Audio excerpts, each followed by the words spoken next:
Hi everyone, welcome back to my channel. If you are new here, welcome. I'm glad that you stopped by.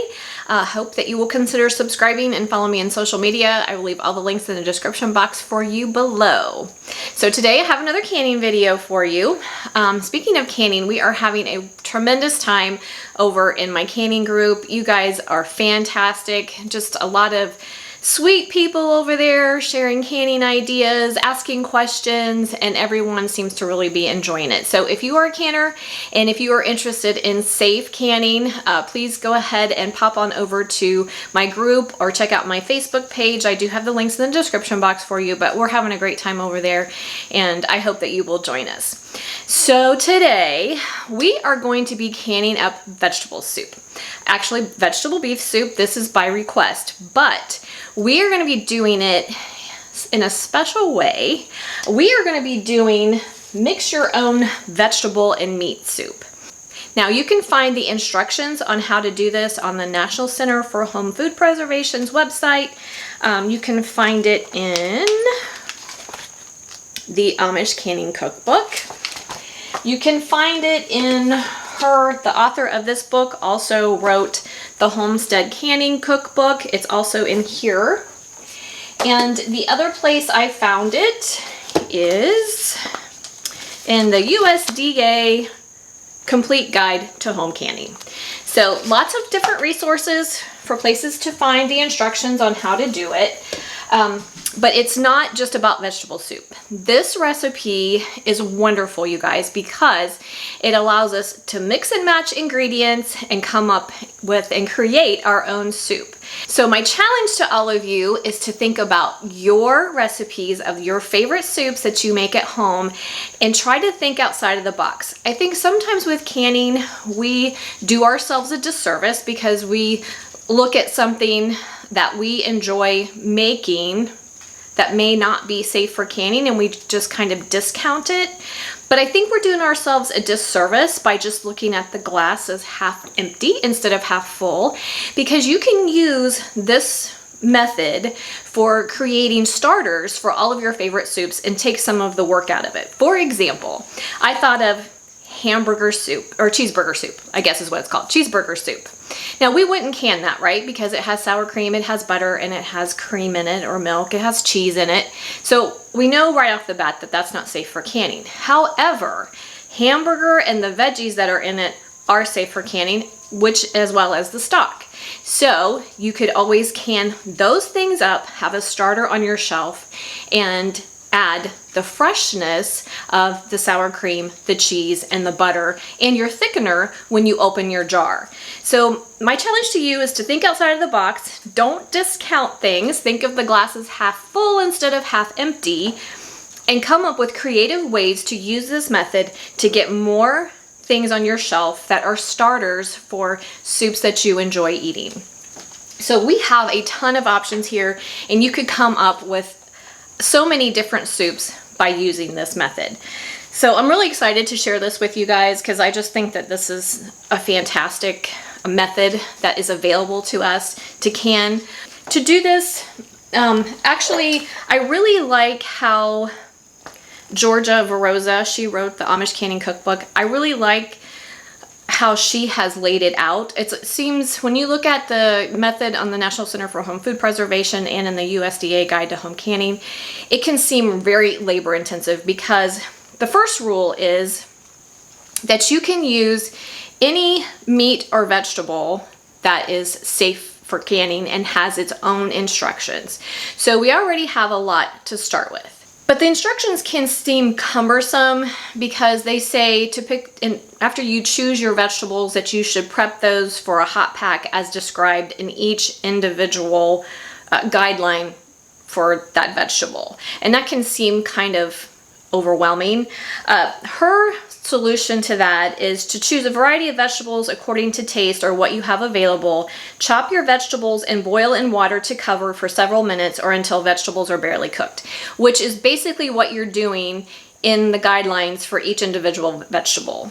Many of them require being blanched or cooked for just a few minutes.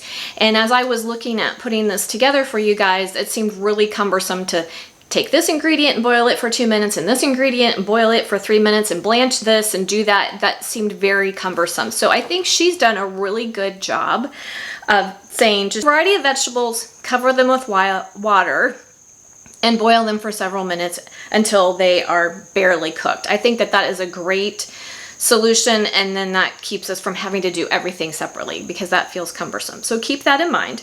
So you can use any vegetable that has its own canning instructions, and so that gives us a lot to choose from. The Ball Blue book, I think it covers all of them in there. If you go to the vegetable section of the Ball Blue book of canning, you will see all of the vegetables listed there. Mushrooms, okra, onions, carrots, potatoes, peas, corn, the whole shebang is there. So that's a good resource for locating all the vegetables that are available to us to can. So choose your vegetables, and it doesn't matter how many vegetables you have, and it doesn't matter in what quantities. So you get to choose how much of each one you want in there. Cool, right? I like that. Then you can choose your meat. You can do meat or you can do poultry. Again, any meat that has its own canning instructions, you can use in this soup. So that the meat you will have to prepare as is stated for a hot pack in each of those. So today, for my purposes, I used a chuck roast because I'm going to be making vegetable beef soup.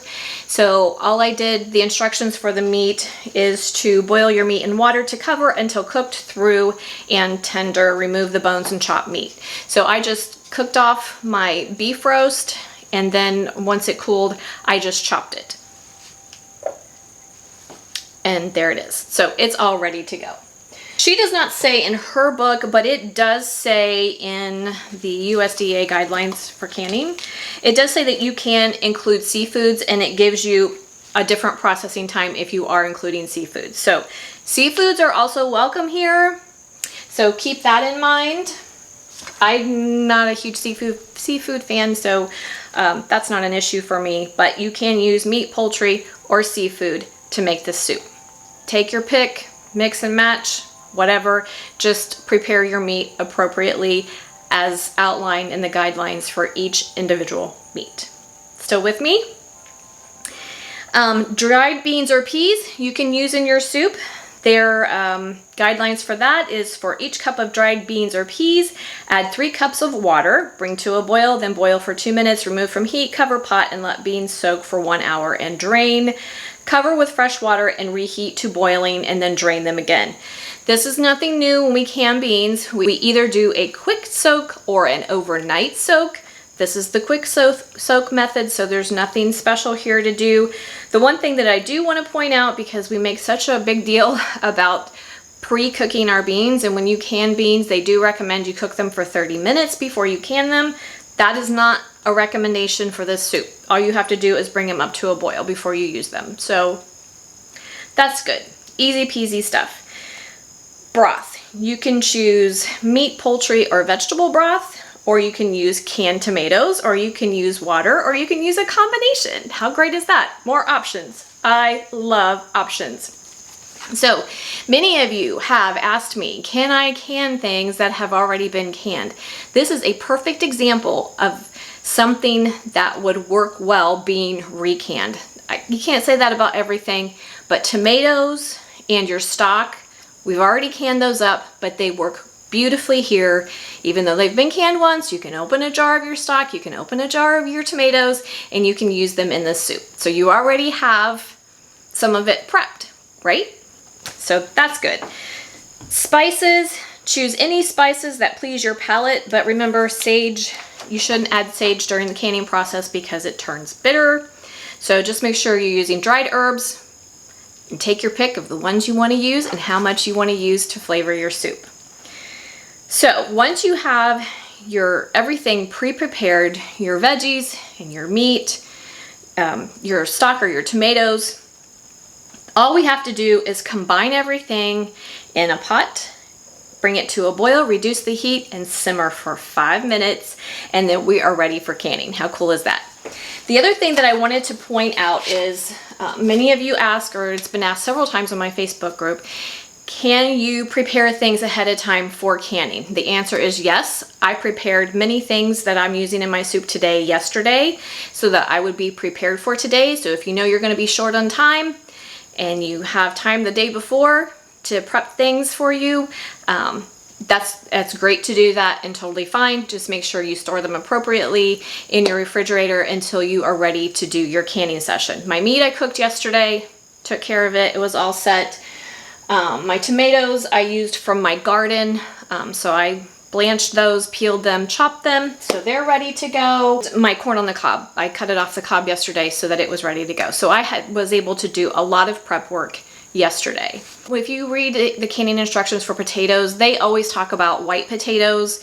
White potatoes are not russets. They're a potato all in of themselves. They're usually more round than a russet, and they are considered a waxy potato. A russet potato is considered a starchy potato. Red potatoes cook well or can well. Yellow potatoes or Yukon Gold potatoes can well. Russets typically don't can so well because of their starch content, but you still can use them. Just soak them in cold water for a while. I learned that trick from a couple of my friends that I've made since I started my channel. They do that and it tends to work really well. So you can use your russets, just soak them in cold water first to release some of the starches and get rid of that. You don't usually want that in your soup. Not that it's bad, but it can leave sediment in the bottom of your jars and it doesn't look very attractive. So there's that. The other question I've had is, can I can something that's been frozen? And the answer to that is yes, you can. As a matter of fact, today I'm using frozen peas from my freezer. Fresh peas are really hard for me to find. So I'm just going to use frozen peas because I like peas in my vegetable soup, but I am using them frozen. I will leave links to a couple of articles regarding that. Obviously, there are some frozen things that can better than others, so I will leave an article about that, and I will also leave an article about using your freezer as storage space until you're ready to can. So yes, it is safe to can things that have been frozen. So I think we are ready to get started. I've got some delicious spices that I'm going to be using in my soup. I'm going to be using some thyme, parsley flakes, garlic powder, and some dried marjoram. You use whatever works for you. The other flavor enhancer I am going to be using is Better Than Bouillon, beef-based. I know some of you hate this and some of you love it. I am using the organic reduced sodium. You guys, I love this in my kitchen. It adds so much flavor to things. But if you don't like it, then feel free to not use it, but I'm going to use it. It's going to add some delicious flavor to my soup. So the first thing that we need to do is get our vegetables cooking, and I will show you what vegetables I'm going to be using, and we'll get that started first. Okay guys, just a couple more things that I need to mention. I forgot to mention this earlier. Your potatoes, they do have to be peeled. Even though you have a choice of the type of potato you use, you must peel them or you run the risk of botulism, and we don't want that. And the other thing that I wanted to mention is you're going to have to do a little math to figure out exactly how much you need. Since they don't give us amounts because they're giving us so much choice, you're going to have to figure out how much you need depending on what you're making. The one thing that I need to mention and make clear, that one of the guidelines for making this soup is half the jar has to be stock or water, broth, or whatever your liquid is. Half of your jar has to be liquid. That's the best way to say it. So only half of your jar is filled with solids. So to help me with my math, because I like visual, I just used my quart jars. I knew that I wanted to make 7 quarts, so half of that has to be in liquid, which is going to be my stock. So I am going to use a combination of chicken stock, my roasted corn stock, you guys. This is a great way to use your corn stock in vegetable soup. And then I'm going to use a quart of tomatoes. Since I'm doing 7 quarts, I need 3.5 quarts of liquid. So the other pint is going to come from the liquid that I cooked my meat in. Since it's already flavored, this is a great application for it. So that gives me my 3.5 quarts of stock. And then I just looked at the vegetables that I wanted to include and the meat that I wanted to include. So I'm doing a pint of the veggies I like. I'm doing carrots, onions, green beans, corn from the cob, potatoes and peas, and then a pint of my meat. So that's how I figured out how much I needed. That should give us roughly 7 quarts. So you'll have to do a little math. If a visual helps you, use your jars to help you figure out how much you need of each ingredient. So we are ready to start dumping things into our pot to get it going. We are going to cook our veggies, so we need all of our veggies and put in our pot. Don't need our meat yet or any of the liquid that we're going to put in our soup. We just want to cover our veggies with water.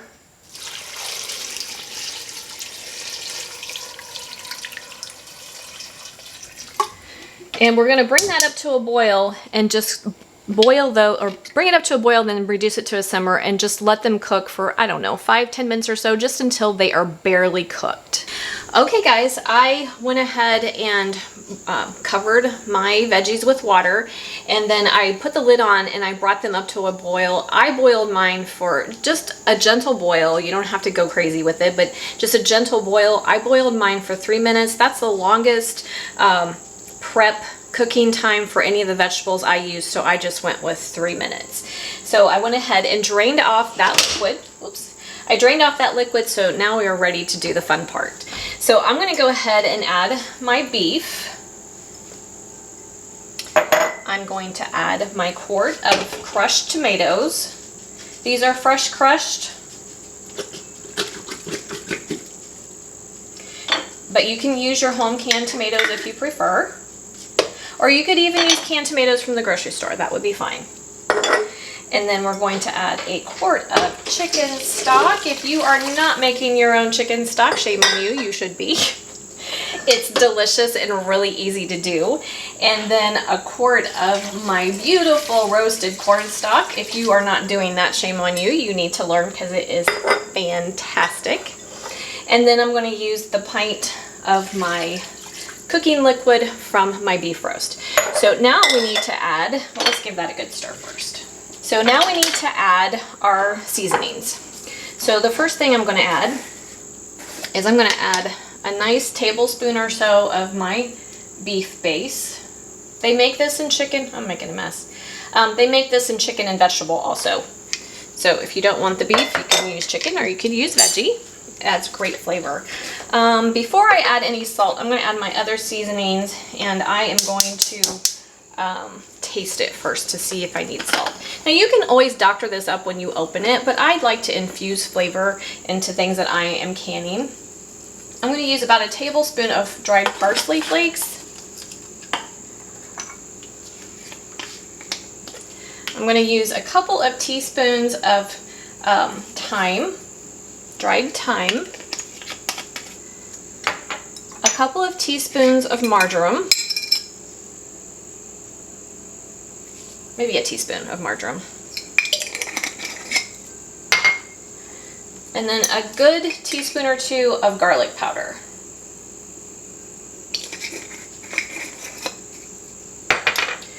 And we're going to give that a good stir.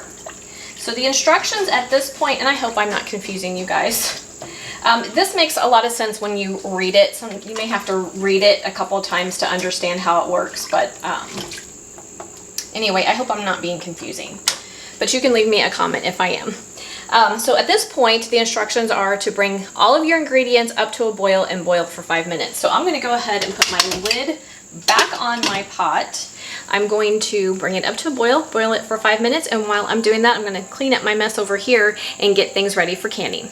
Okay guys, I brought my soup up to a boil and boiled it gently for 5 minutes with the lid on. Like they said, they don't specify lid on, lid off. I left the lid on because it made it faster that way.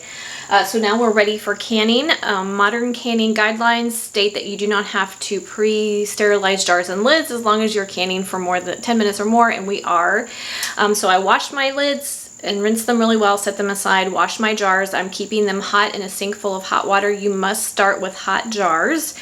And I have 3 inches of simmering water in the bottom of my canner. Okay guys, I'm trying a little bit different angle this time, so maybe it will help you to see a little bit better. You guys can give me some feedback and tell me if you like this angle, if you don't like this angle, how you feel about it. So 2 hot jars. So what we need to do is we need to fill our jars half full with solids. It smells so good already. We are looking for 1 inch headspace.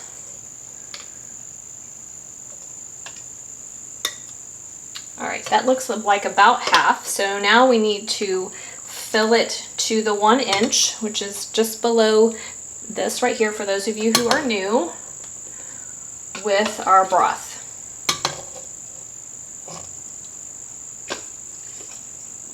Okay, our jars are full, so we can go ahead and use our debubbling tool, a chopstick, or a plastic butter knife to release our air bubbles. So just go around your jar. You shouldn't have too many since we have so much liquid. Go around your jar, check your headspace. It can change a little bit. I think we could put a little more liquid in. And then to clean my rims, I take a paper towel and I dip it in white vinegar to make sure there's nothing left on my rims that would interfere with getting a good seal. And then we're going to center our lids. And then add our bands to fingertip tight. I cannot talk today. There we go. It's very hot, so be careful. And then lift our jars into the canner. Doesn't that look beautiful? Okay guys, I was a little bit off on my measurements. I had the perfect amount of solids, so that worked well. I would account for more stock. I would add an extra quart of stock or tomatoes to make sure that you have enough. Part of it could be because I used a whole quart of tomatoes. Those are not as liquidy as stock is, so if you are going to use the tomatoes as they say you can, I still would account for some stock. So I would use an additional quart to what I used if you're doing 7 quarts like I did. Like I said, the 3.5 quarts of solids were perfect for me, but I needed an extra quart of water because we're only filling half full. And I think it was because I used so many tomatoes. So account for that. Make sure you have some extra stock or some extra hot water on hand. Anyway, it smells amazing. I'm excited. In light of full disclosure, I've never done it this way before. I've always used a recipe. So this is my first time, so it was a little bit of a learning curve. So anyway, the solids were spot on. Okay, so pressure canning. What I do to keep my jars nice and clean, for those of you who are new and may not know this trick, is I use a couple of tablespoons of white vinegar in my canning water, and that keeps the minerals that are in our water from collecting on the outside of the jars, and it keeps your jars nice and pretty during the canning process. So we're going to go ahead and put our lid on. For the All-American canner, you line up the arrow with the notch, and then you tighten your thumb screws 2 at a time. Be following, so we're going to go ahead and crank up our heat to high. We are going to bring it up to temperature until it starts venting. We're going to vent for 10 minutes. When we get there, I'll bring you back. Okay guys, I have a steady stream of steam coming out of my steam vent, so we are going to vent for about 10 minutes. For those of you who are new and interested in the sights and sounds of pressure canning, if you listen, you can hear the steam escaping from the vent, and you can also hear your jars moving around a little bit. Anyway, that's what you're looking for, just to kind of give you the sights and sounds of where we are. And the longer it vents, the more noise your vent is going to make. So after 10 minutes, then we can put on our weight. Make sure that you know your altitude. I'm going to be canning at 10 pounds of pressure, but you need to know your altitude, know what adjustments you need to make. If you are using a dial gauge canner, you're going to be canning at 11 pounds of pressure. Okay guys, we've been venting for 10 minutes, so now it's time to put on our weight. I know some of you are concerned about putting the weight on because so much steam is coming out of your vent, but just make sure you know where your hole is for the appropriate, sorry, my camera's going out of focus, for the appropriate PSI you need. I'm at 10, so just make sure you know where the hole is. And I mean, you don't have to be that fast, and you don't have to really worry about, I've never gotten burnt putting my weight on my vent, so I just wanted to point that out. Anyway, so we are going to come up to temperature. When our weight starts rocking and rolling, then we can start timing. We're canning in quarts, so we're going to be timing for 75 minutes. If you're canning in pints, your time is 60 minutes. Okay guys, my weight is starting to rock, so I am ready to start timing. So I'm going to set my timer for 75 minutes. We do not want it rocking hard the whole time. If you are using a dial gauge canner, you should be at 11 psi adjusting for your altitude. You need to reduce your heat just to maintain the rocking 1 to 3, 1 to 4 times a minute, or your 11 psi on your dial gauge. We don't want large fluctuations of temperature in the canner that can cause siphoning, so always decrease your heat slowly until you get to the point to where it's just maintaining. So, okay guys, our processing time is up, so I am going to turn off my heat. We are going to let our canner come down to 0 pressure naturally. Once we get to 0 pressure, you can wait 10 minutes and then remove your weight, and then you can remove the lid. After I remove the lid, I like to let my jar sit for another 5 to 10 minutes before I remove them, and when we get there, I will bring you back and we can take a look at our delicious soup. Okay guys, we are all done. I've let my jar sit in my canner another 5, almost 10 minutes. They're pretty active, so I let them sit in there longer, but I thought I'd give you a peek. Doesn't that look delicious? I'm so excited. It smells amazing in my house.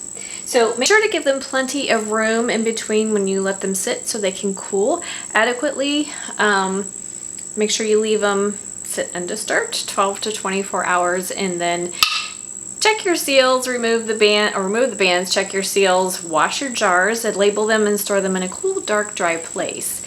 So I hope you guys enjoyed coming along for this method of canning up your own soups. So many options, you guys. I hope that you will get creative, and I hope that I didn't confuse you.